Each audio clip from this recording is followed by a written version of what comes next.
Hello, everyone, and welcome to Slash Film Daily. Today is Tuesday, June 18th, 2024. On today's episode of the show, we're going to be talking about the latest film and TV news. My name is Ben Pearson. I'm an editor at slashfilm.com, and I'm joined on today's episode by Slash Film staff writer and box office analyst Ryan Scott.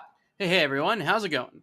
All right, Ryan, I wanted to mention at the top of the show, I just wanted to plug my article that I put together and spoke about on the podcast last week, which is called Where Have All the Memorable Movie Themes Gone? Hollywood Composers Speak Out. So this is one of those things that I put a couple of months worth of work into this thing. I interviewed a ton of people, including Michael Giacchino and a lot of Oscar winning folks. And, whenever you work on a big project like that, you just want it to have a little bit of extra life to it. You want as many people as possible to see it because you justify all the time spent on it. So it's just one of those things where you drop it on a Thursday or whatever and hope that people catch up with it. But folks are busy. Maybe people missed the episode of the podcast where I talked about it. Maybe people never got around to it. So anyway, I just wanted to extend the life of this article a little bit. So check that out if you have not read it yet. I'm going to link to it directly in the show notes so you can check it out there. If my opinion means anything to anybody listening to this, I thought it was fantastic. And I thought it was something I hadn't thought about. And your headline immediately made me think about it because I didn't even know you were working on it. So when it got published, I saw it just like everyone else did. And I thought it was fantastic. So Ben did not tell me to say this. I'm saying this it's really good. Please go read it. Well, thank you so much, man. I appreciate that. Okay, also, just a quick bit of business here. We're not going to have a podcast tomorrow. We will be back on Thursday. I think most of the full-timers at Slash Film are off for Juneteenth tomorrow, so I just wanted to mention that real quick. All right, let's get into the news. Ryan, how did Inside Out 2 perform at the box office? We talked a little bit, I think, last week at some point about the tracking for this and how it might perform, and for about 3 weeks solid, Inside Out 2 was pegged somewhere between the low to mid 70s to the mid 90s, but most tracking had it at about $85 million, which would have been, to be clear, very good. Would have been close to the original. Everyone would have been happy. Well, boy, do we have a reason to celebrate. Inside Out 2 nearly doubled its tracking. The final numbers came in. So a lot of the people have been discussing the estimate number, which was 155 million domestic. The final number came in. It was $154.2 million domestically. So pretty close. And then it made $140 million internationally. So its global opening was $294.2 million, making it the biggest global opening ever for any animated movie, period.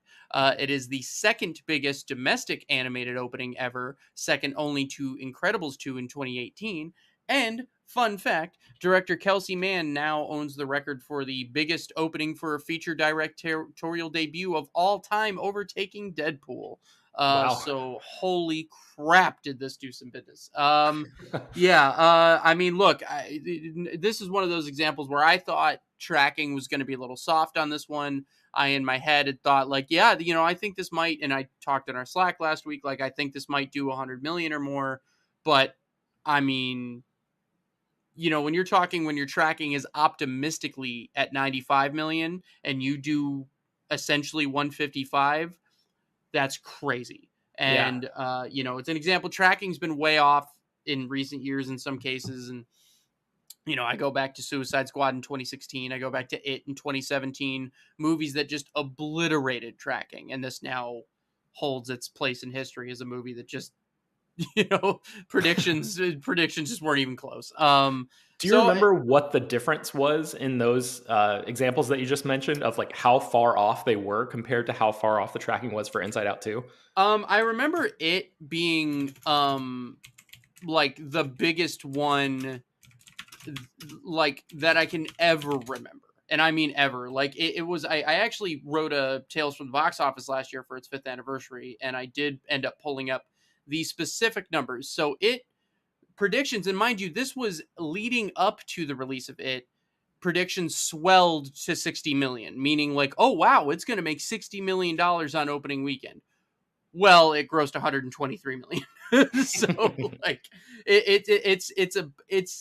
that's still the biggest I don't know that we'll ever do better than that. That was as big as it's ever going to be, but this was in a similar ballpark. So yeah, big deal.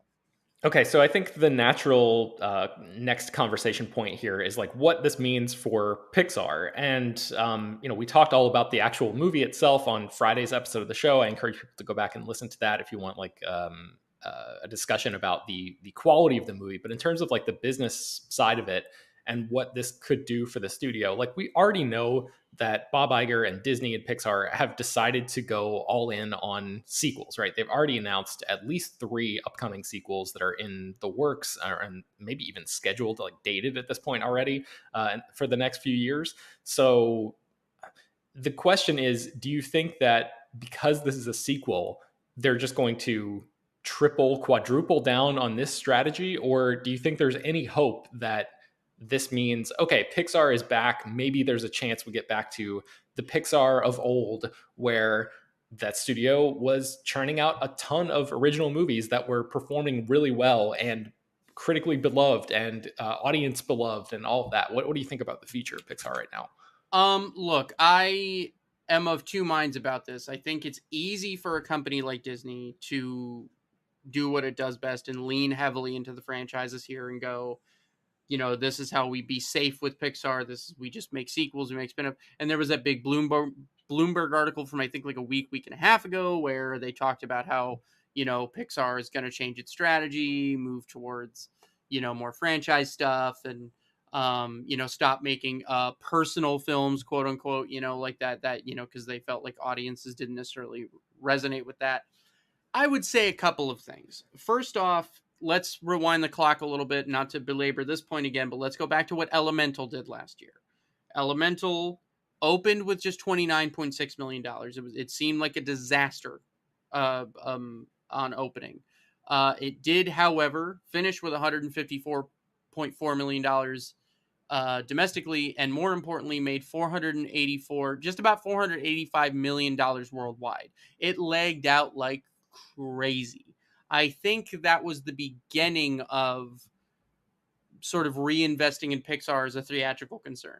I think Lightyear was done dirty in several ways. It came out in 2022, which was still very much a recovery year. The marketing was confused.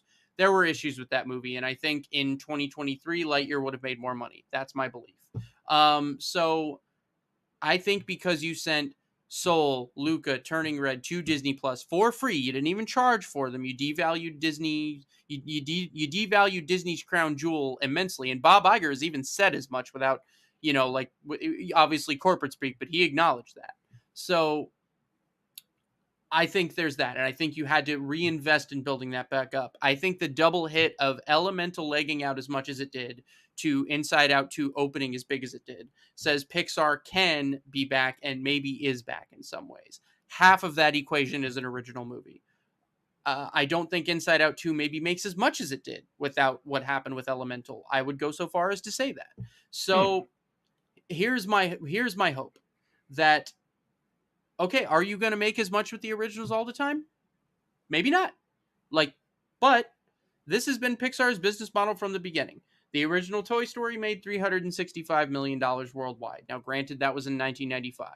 But you don't get to Toy Story 3 making $1 billion worldwide in 2010 at a time when $1 billion was almost never seen without that.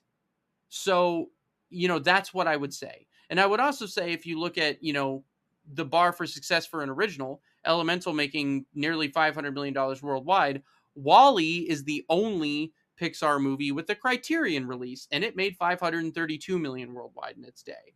So it's still successful, just not as big as some of these other ones. Cars made $461 million worldwide, and that had a trilogy. So my point being, the bar for success for the originals has always been a little bit lower, but the idea is that you then capitalize on that with sequels. Yep. That's just business 101. And so I don't see, to that point, if you made Elemental 2 and it came out in a handful of years, it'd probably make a lot more money than this one did, barring another collapse of the industry or something we can't foresee. But applying any industry logic that we currently have, that's the idea. So yeah. I think it would be foolish for Disney to start kneecapping originals within Pixar. Of course you're going to make Toy Story 5. Of course you're going to do some of these things you're doing. But you also have got to rely on stuff like Elio coming out next year and some of these other things. And so maybe they're going to be a little more diligent about how they approach those originals, and yeah, maybe they won't allow a Coco through, which is a shame, but I think you still have to have those. And so I sincerely hope I'm not the only one smart enough to see that. Yeah. I don't need to monologue about this too much, but I think that's important. Yeah, no, I agree. I mean, it's kind of like what it's a microcosm of the conversation that we've been having about Hollywood in general, like the idea of sequels and franchises and IP and all that stuff. Like you have to generate new stuff for there to be IP to expand on, in certain ways. So like nobody wants to see a Bug's Life 4 or whatever. Like Pixar, if they don't keep making new movies, they're just going to be recycling the existing properties forever, and they can't get away with that. So it's just a matter of like what the balance is going to be moving forward of what they strike in terms of sequels, and maybe they need a few more sort of home runs or whatever before they can get back to releasing a few originals in a row, for example, or whatever. But Yeah, but I think the pattern had been like sort of, so we had, if you look at the stretch between 2017 and 2020, right before the pandemic, you had Cars 3, Coco, Incredibles 2, Toy Story 4. So you had like 3 originals. Oh, and Finding Dory before that. So you had, 4, sequels sandwiched around one original, but then you had the run of originals. So I think maybe you get closer to a pattern like that moving forward again. Who mhm. knows? But yeah, again, I just think you can't abandon the originals. It's easy to see why, and I hope Disney's smart enough to see that. Yeah. Well, congrats to the folks who worked on Inside Out 2. This is a big deal, a historic or an historic box office weekend. So definitely a big deal there. I wanted to mention the first story details for the new Jurassic World movie or Jurassic Park movie, whatever they end up calling this thing. Ryan, I know you and I have talked about this movie before. Gareth Edwards is directing this. There's a rumored title for it called Jurassic City, which, And first that's of been all, floating around for a while, by the way. That's not new. okay, that was new to me. I'd not heard that. I'm not as deep into the rumor mines as you are in this particular film. Yeah, I think yeah. that's kind of a pretty cool title. What do you make of that? If that's real? Well, I think it's interesting. I think it's I think one of the things that it says to me is that it'll be relatively contained. Because you're not saying world, right? You're saying like that we're kind of restricting this to a location. Hmm. And if you look at some of the rumored plot details, which sound a little boring on the surface, if you apply that to that title, it gets a little potentially interesting. And I think I don't want to speculate too much because I have a thought of what might be happening here. But I mean, unless you want me to, I'm happy to. But yeah, I continue to have a lot of hope for this. Again, Mahershala Ali, 2-time Oscar winner, is in this damn thing. I mean, come on, that Yeah. script must have been pretty good.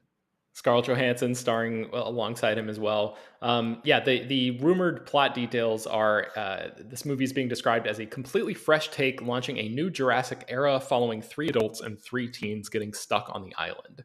So, yeah, go ahead. Tell me what your thought is about this one, Ryan. Well, there's been a few set photos that show almost nothing, but there's like this seaside village type thing that it looks like they're filming in. And I don't know which island they're saying because it could be, it depending on where this takes place in the timeline. If we recall, like Isla Nublar was blown off the map, by in Jurassic World: Fallen Kingdom. So let's assume this takes place after Dominion or something. Maybe this is Site B. We have not been to Site B in a long time, and maybe some weird population of people have developed this city around these dinosaurs, and maybe that's where they are, and maybe there's this weird, so I think this idea that maybe like because dinosaurs are just part of the existence of humanity now, certain sections of humanity have just decided to like home up with the dinosaurs, and I think that would be kind of cool. I don't know that, Hmm. but so that's my best guess right now. Is that it's probably Site B, and it could be some weird sect of humanity deciding to coexist with these prehistoric creatures. Okay. So I like uh, that as a theory. Yeah, we'll see if that pans out. That would be interesting. yeah, so with that cast, with that director, with it offers something potentially new, and Yeah. yeah, so I remain foolishly optimistic about this one. I wonder how many people are remaining foolishly optimistic about Blade, Marvel Studios' new movie that has not actually gone into production yet and has been in some form of development for many, many years. It was officially announced at San Diego Comic-Con 2019, if memory serves, I was where in that Mahershala, room. yeah, Mahershala Ali went up on stage. Kevin Feige gave him a Blade hat, and it was like one of the last announcements of the big Marvel panel of that day. And yeah, this movie has basically become like a cursed film because now it has lost yet another director. Jan Demange was Yep. signed on to direct this, and he was already replacing somebody. There have been like several reports about different people coming on to rewrite the story, and Mahershala Ali. I think there was a rumor at one point, or maybe even like a report in like one of the trades or something, that he was like close to walking away He from was the prepared. project Yeah, at one that's point. been reported multiple times by Yeah. reliable sources that he was prepared to walk. And also, I think my last count, I could be wrong. I think it was 8 different writers that have been Wow. announced. That Yeah. was my count, and some big names, by the way. Like not like polished jobs. Like we're talking big people that have signed on. So Yeah. Oof, man. So yeah, once again, Blade finds itself without a director, and it's just a bummer because, as we've said on this podcast before, like Blade seems like a fairly simple, a comparatively simple concept. When you match it up with or stack it up next to a lot of the sort of intergalactic stuff that Marvel is working on, or like just like universe spanning things. Like you this would isn't think, like trying to crack Guardians of the Galaxy, right? like which made no sense at the time. Yeah. This should be. You and I are not the only people to say this. The whole of film Twitter has said this many times. Yes. The crazy thing is that like one of the trades recently had a thing about Mahershala Ali's like lawyer was like, yeah, he signed that deal in 2019, and it's 5 years later we haven't been in production. This is the craziest thing I've ever seen. And like, and as someone else pointed out, if you look at his IMDb, it seems like what's happened is he's been holding for production on Blade and probably has missed out on a bunch of projects because he Yeah. hasn't done a whole lot in these, like, and it's just like, man, you dude in like 5 prime years of his career, like, Yeah. so I don't know. He's probably about fed up. That's a bummer for sure. The only potential good thing I could think of about that is like the idea of stepping away a little bit. Maybe absence makes the heart grow fonder, and people will be more excited to see him pop back up, because there's always that danger of like overexposure that's happened to a lot of actors where they sign on to a flurry of projects that are all released, in the same year or like the same couple years or something, and people just kind of get sick of them in a way. And Mahershala Ali winning I think he won his 2 Oscars back to back, if not mistaken, or at least within Close like to 3 it. years. Yeah, or within something. like 2, it was very short period of time. Yeah. So like maybe he was potentially, you could say that he was running the risk of like being in that zone or whatever. And so like, I'm just trying to find some sort of silver lining to this, because it's a pretty bleak situation. Well, But right. And like, I don't want to do this, but like, and I think I talked about this before. Wesley Snipes is 61 now. His last Blade movie came out in 2007. Mahershala Ali is 50 years old now. I think that the difference between signing on to do this when you're 45 and this movie not coming out until you're 53, yeah, and then I don't know. I'm not being ageist or anything. I'm not saying you can't do action like this well into your 50s. Keanu Reeves proves us wrong all the time. sure. But, Yeah. but there is a limit, there, and so I question to what degree he wants to spend the next 10 years of his life, doing this. And so I don't know. We'll see. But I question what the future of this is. Yeah. Okay, so let's move on to our next story here, which is that a surprising actress could have played Jason Voorhees' mom in the canceled A24 Friday the 13th show that was in the works for Peacock. Tell me about that, Ryan. Well, it's not quite canceled. So let's first say that the Wrap had a big report come out about the Crystal Lake TV show, which was Brian Fuller's big Friday the 13th TV show that was in development. It was going to be at Peacock, and A24, the studio behind Civil War and a bunch of these other big prestige movies, was developing the show. Well, a couple months ago, Brian Fuller and his other co-showrunner were fired from the project very abruptly, and kind of left things uncertain. So this report has a lot of information in it, and it's a lot of he said, she said, so it's a little hard to glean, to pick and choose, like, well, they said this, but let's go over the big bullet points here. The big one is that, Charlize Theron, Oscar winner Charlize Theron, one of the biggest A-list stars in the world, was apparently in talks to play Pamela Voorhees, Jason Voorhees' mother. And the idea of the show is that the first season would have picked up almost immediately after Jason's drowning. And then it would have the idea is that if they had gotten to do the show, as long as they'd wanted to do it, it would have remixed the first 4 movies with each season covering a movie, but kind of telling it in a different way. So the first season would have been like the first Friday the 13th, which, as everyone surely recalls, Pamela Voorhees was the killer. And Jason doesn't emerge as the killer until the second movie. So you would have had Charlize Theron leading a very expensive season of television as Pamela Voorhees. Now, the other part of the report here is that supposedly the budget for the first season was going to be $85 million, which is crazy. Now, part of this was that A24 was saying like they were way over budget. There was a lot of allegations of A24 being a little inexperienced with how to handle a big TV show like this. It was all kinds of stuff, but the stuff about issues about writers potentially getting paid, scripts not getting delivered, all kinds of stuff. But there's also insanely sounding cool stuff like Kevin Williamson, the guy who wrote Scream, doing what was described as this show's Red Wedding episode, referencing the Game of Thrones episode, which would have been taking place in the frozen tundra of Crystal Lake. And Kevin Williamson once on Twitter describes this as an hour-long chase episode. Wow. So, there's stuff like that we're missing out on. Supposedly, they're still looking to make the show. Nick Antosca, who known for like Channel Zero, is apparently being eyed to take over. But if he does, they would throw out all the scripts, start from scratch. Agents apparently described the project as radioactive right now because of everything that's gone down. So there is skepticism as to whether or not it actually happens. So I don't know. Sounds like they already spent a ton of money on it. Sounds like they were going big. Just a mess is really the word for it. That's really unfortunate because that sounds like it would have been pretty rad, despite being on Peacock, which I'm not sure how many people have Peacock. I'm not sure what Peacock's future is in the streaming wars. It's a whole other conversation. I mean, this would have got me to Peacock. Like, I do not subscribe to Peacock. This would have gotten me in the bag for Peacock for as long as the show was running. Yeah. And I think that's the idea. I think it's insane that it was going to cost this much money, but I mean, I don't know. It's a lot. I mean, it's crazy. If you got Charlize Theron in there, I can't imagine who you could have got or what resources would have been at your disposal. That's what I think about.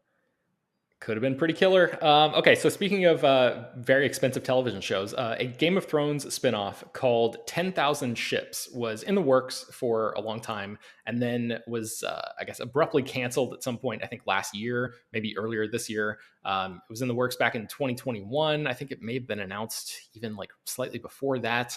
But now George R.R. Martin says that, hey, this project that seemed to be dead is not actually dead. We are working on it still. He's hired a new writer. Her name is Ebony Booth. She won a Pulitzer Prize for her theater play Primary Truth.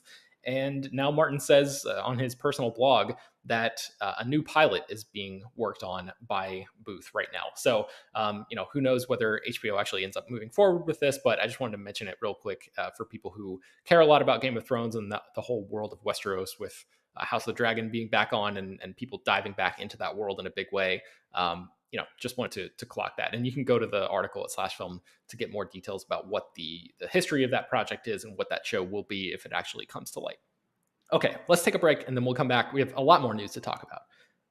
Okay, Ryan, let's talk about Alamo Drafthouse and Sony. What happened last week? This is a big story.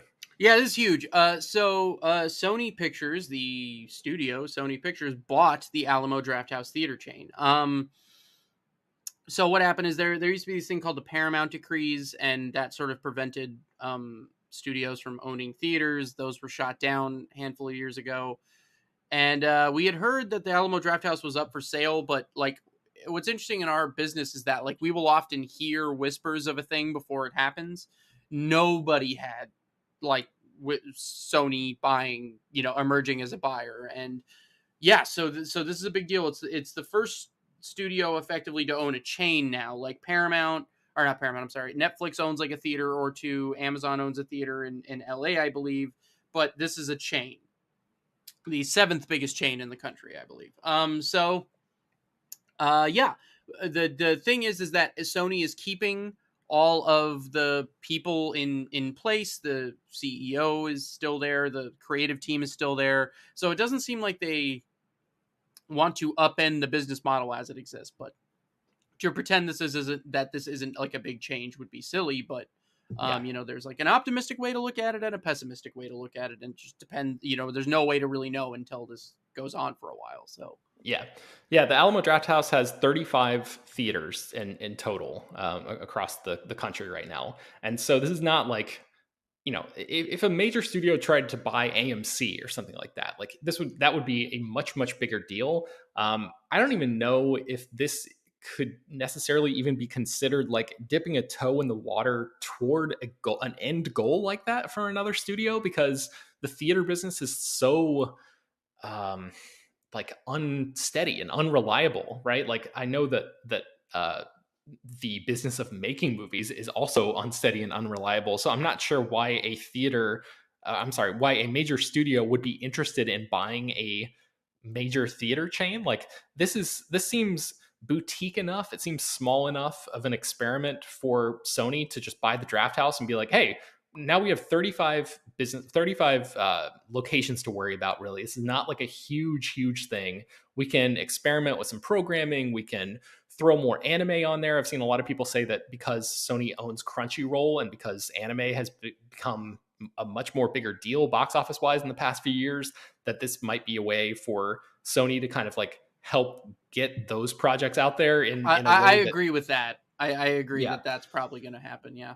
But like, if you're talking about looking at this through a positive or negative lens, like I'm having trouble coming up with negative lenses to view this through right now, because it just seems like such a, uh, I don't know, like kind of a small thing. Like I know on paper it's huge. Oh my God, like a movie studio bought a theater chain. Like that is huge because it hasn't happened in many years. But I don't know, like in the execution of it, I guess we'll find out. But like as of right now, and maybe I'll look back on this podcast episode and be like, oh, you sweet simple fool, what were you thinking? Or something like that. But as of right now, I'm kind of like, yeah, this, sure, this makes sense. Like it doesn't seem like they're doing anything, like you said, to upend the culture of the Draft House. Like that, in fact, is probably a big part of the reason why they bought it, because people who go to Draft House like love movies, and that part of the reason that they go to that theater, they seek out that theater, is for the experience of really getting into a movie theater that actually cares about projection and quality and all that kind of Yeah. stuff, as opposed to, Because one of my big takes was that there are lots of regional chains they could have bought theoretically. And like some of them are much more set up where if Sony had grander plans to make this in their own image, they could have just bought a different chain, redid everything, and been like, this is what we want. The Draft House, it wouldn't make any sense to gut that and change it too much. They clearly bought it because they liked it. yeah, And again, it is a small enough. Now, like if you look at how much money Netflix, Paramount Plus, or let's look at failing streaming services like Paramount Plus or Peacock, how much money they're just throwing into like a coal fire on a daily yep, basis. The theater chain that they bought is not going to lose nearly as much money. Even if it comes close to breaking even, it's an interesting experiment for them, and then they still have assets they can sell. So it's like I just don't see this as like all that risky for them, and it's a way for them to invest. Sony is one of the only studios without a major streaming service. Keep that in mind. yep, They are that's very huge. invested in the theatrical experience. So this is a way for them to potentially actually invest in that idea of movie going. Yep, So that's what I see this as. Keep in mind, Tom Rothman, the head of Sony, was recently arguing that theater chains should lower ticket prices and do all these audience-friendly things. Well, he is now in a position to actually do that. So, I would feel differently about it if it wasn't a guy who was publicly saying that stuff weeks before this deal closed. hmm So, yeah, we'll have to see how it shakes out. But I see no reason not to be optimistic about this at this moment. Fingers crossed. But I think this seems like a good thing right now. So we'll see how it goes. But I'm sure we'll have more to say about this in the coming weeks and months and all that. But okay, for now, let's move on to just a few more news stories that I want to hit real quick, and then I want to get into this last one with you, Ryan, because I don't really know much about this last topic. But before we hit there, okay, so Practical Magic 2 is in the works. I talked about this movie. I saw it for the first time last October. I spoke about it on a podcast with BJ. Sandra Bullock and Nicole Kidman are coming back to reprise their roles from this movie from 1998.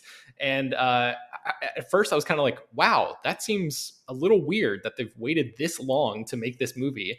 And then I read your article and you pointed out like Hocus Pocus went from a flop to a beloved cult classic, and now there's a sequel to that movie on Disney Plus. And like Hocus Pocus is a beloved film that is replayed every single October for an entire generation, basically. Yeah. And so this makes a lot of sense when you look at it through those terms of like the licensing deals that could happen to play this movie on different streaming services, different TV channels in the years to come. Like all of this sort of makes a lot of sense. Maybe even more so like financially than creatively at this stage. If you get a staple holiday season movie that like can play every single year, it's money. It's like writing a Christmas song, it's like money for years to come. And that's where Hocus Pocus made its money. And I think like, obviously like if you own Home Alone, you get money every single Christmas, well beyond all the money that made it at the box office. And so I imagine that Practical Magic is a movie that does well for them in the library because it was not a success in its original run. This to me reeks of Hocus Pocus, like the similar thing. So it might not even be one of those things that maybe it doesn't make a lot of money in the short term, but it's I view this as a longer term type of investment, because it can become a Halloween staple and you can make money for years to come. So it's a good library title, potentially. It was a very weird movie to me as somebody who just caught up with it for the first time last year. I don't know if you've ever seen it, Ryan. I actually have not. Okay. Yeah. It's just like the tone is so bizarre. It kind of like goes through these whiplash things of going back and forth between very, very, very different tones. But I have to say, I'm kind of intrigued at seeing gigantic stars like Sandra Bullock and Nicole Kidman coming back to work together again. So if it has to be in Practical Magic 2, then so be it. So you can go to slashfilm.com and read more about that production there. I'm going to mention real quick that Henry Selick, the legendary stop motion director behind Nightmare Before Christmas, and he directed Wendell and Wild recently, has at least one, if not two, projects that are in the works now. We don't really have time to get into those at this moment, but I'll link to that in the show notes and people can find out more there. Jordan Peele's next movie, we don't really know much about it. I think it was originally supposed to come out on Christmas Day of this year and was bumped back to 2025. As of yesterday, he announced that the movie is actually going to be coming out on October 23rd, 2026. So that puts it like right before Halloween, which is probably a good contextual fit or whatever, given that he loves making horror stuff. So I'm bummed that we have to wait another year for a Jordan Peele movie, but I'm excited that. Well, what does that make it? Almost 5 years between movies for him? Yeah, when did Nope come out? 2022? Oh, so 4 years. Or 2022. Okay. Yeah, so 4.5 years, I think, because Nope was a summer movie. That's crazy. Yeah. A little bit of a bummer, but like, if there's anybody who's proven that, the stuff that he makes is probably worth the wait, it's going to be Jordan Peele. So for sure, I remain excited about that. Speaking of release dates, Francis Ford Coppola's Megalopolis, this movie that from every response that I've seen of it is like a total bonkers, bizarre, you have to see this to believe it type of movie, is finally coming to US theaters in September, courtesy of Lionsgate, which I think has something of an established relationship with Coppola. I think they worked on a restoration of Apocalypse Now recently. So that movie, I think there was it debuted at the Cannes Film Festival earlier this summer, and nobody wanted to touch it. So there was a lot of hand-wringing about whether or not regular people would ever have the opportunity to actually see this movie. And now Lionsgate has stepped up to distribute it. So, I mean, Coppola paid, like he literally paid for the whole thing himself. So it was going to come out one way or the other. He was hoping for a larger distributor, bigger marketing campaign, all this stuff. He'd already had a deal with IMAX to get a run in IMAX. So my sense is that like Lionsgate is not one of the big boys. So I think that like this was probably not his first choice. But Lionsgate probably came in and got a sweetheart deal. Yeah. That because they are not going to spend, they're not going to give him the 130 million back for it. You know what I mean? Like Yeah. that's what he spent on it. They're probably like, they probably got a sweetheart distribution deal. That's my guess. Honestly, But I have no idea if I'm going to like this movie because from everything that I've read, it just seems like, borderline unwatchable to some people. Somebody described it as Succession crossed with Batman Forever and a lava lamp, which is a description that I love. I can't even fathom what that actually is, but I literally was not going to see this movie until you just told me that. Like now I'm like, oh shit, all right. I'm just like so excited about the idea of seeing a truly unfettered vision, which is just something that's very rare, as you know, in Hollywood. Obviously people have financiers to answer to and all that stuff, and now you've got the situation where a legendary director who made The Godfather and The Conversation and all these classic films, decades later, has been working on this project for a long, long time, put everything he has into it, funded it himself, and like this is his vision for better or worse. And people can debate whether or not that the ultimate quality of the whole thing. But I'm just glad that somebody has stepped up and will give people the opportunity to see it, so we can have those conversations and decide for 100%. ourselves. So, okay, last story, real quick. The wildest horror movie of the 1980s is being remade from the director of Smiles. We know this. I think this came out early last week, which is that. What is his name? Parker Finn, who directed Smile, is teaming up with Robert Pattinson, who's going to produce and star, and I think star, in a remake of the 1981 movie Possession, which I've seen a lot of GIFs and still images from on the internet over the past few years. Ryan, I feel like this movie has had I'm with something you. of. I haven't actually seen it though. Oh, But okay. I was gonna say, because you're like more of a horror fan than I no, am. I I am. was No, it's wondering one if of you'd those seen ones it. that's, you know how this is, and you and I've talked about this before, where you have your endless list of things that didn't come out in the last year or so that you need to watch eventually, but newer things take precedent all the time. Like I could have watched this, but I watched Critters 2 last night, so whatever. But like I don't regret that, by the way. But yeah, this is on my list, but this now moved way up my list because the amount of anger from people that have seen this movie at this news, where everyone like, don't do this, like one of those like remakes where people just seem like they were touching the holy grail. I Mhm. was fascinated by the response to this because Robert Pattinson is like one of the people that like film Twitter loves, and like Yep. I thought Smile was pretty good, and I think the Smile 2 trailer looks great.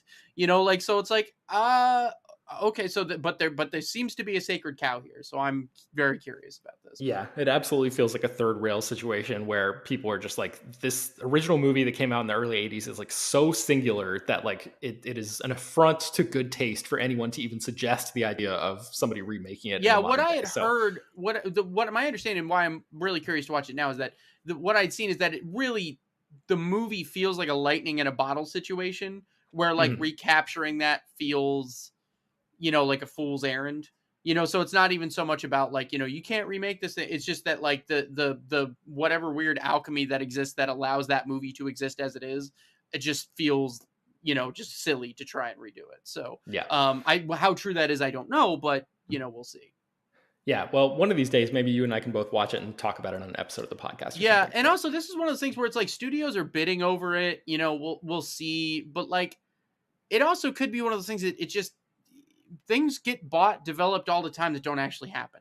yeah, So that's like true. there's no guarantee that this happens yet. So we'll see. That's true. Okay, I think that's going to do it for today's show. Man, we got through a lot of news stuff here. As always, check out the links in the show notes. There's a lot more there. And you can find more about every story that we mentioned on today's show at slashfilm.com. Slash Film Daily is published every weekday, bringing the most exciting news from the world of movies and TV, as well as deeper dives into the great features that you can find on the site. You can subscribe to the show on Apple, Overcast, Spotify, wherever you get your podcasts. You can send your feedback, questions, comments, concerns, and mailbag topics to us at bpearson@slashfilm.com. Please leave your name and general geographic location in case we mention your email on the air. Don't forget to take a minute to rate and review the show on Apple Podcasts or Spotify. That really does help us out a lot. Tell your friends about this show any way you can. Thank you so much for listening, and we will talk to you on